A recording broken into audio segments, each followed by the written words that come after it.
На Поклонной горе столпотворение. Даже похолодание в первые дни мая не остановило людей, которые своими глазами захотели увидеть трофейную технику. Министерство обороны представило свыше 30 единиц захваченных и уничтоженных танков, БМП, джипов, гаубиц, произведенных в 12 странах НАТО и их союзницах. И посмотреть на все это приезжают люди из самых разных городов. Мы приехали из Санкт-Петербурга посетить выставку, да, посмотреть. Нам очень все понравилось.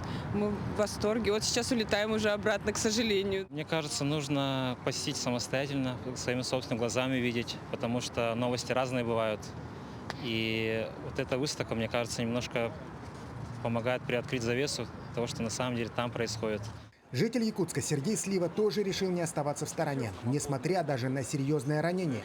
Его мобилизовали в 2022. Сегодня он проходит лечение в московском госпитале. Наш земляк уверен, что подобные экспозиции важны и для тех, кто на линии соприкосновения, и для тех, кто остается на гражданке.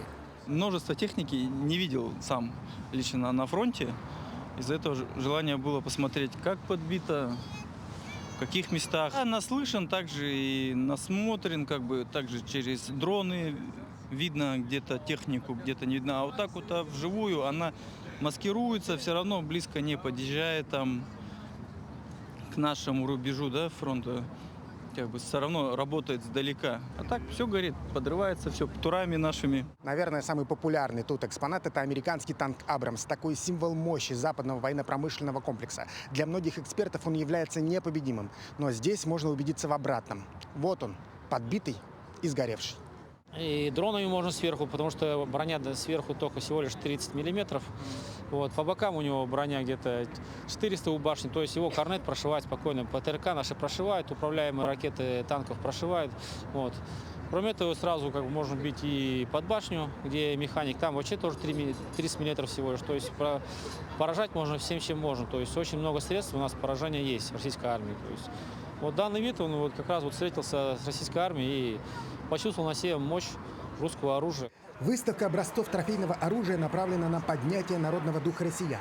Граждане могут не только воочию увидеть успехи собственной армии, но и почувствовать сопричастность к будущей победе страны. Посетить экспозицию можно с 10 утра до 8 вечера, вход бесплатный. Работать выставка будет до 1 июня. После этого какие-то экспонаты передадут для изучения, а часть отправится в парк «Патриот». Максим Кардозу, Григорий Николаев, Москва.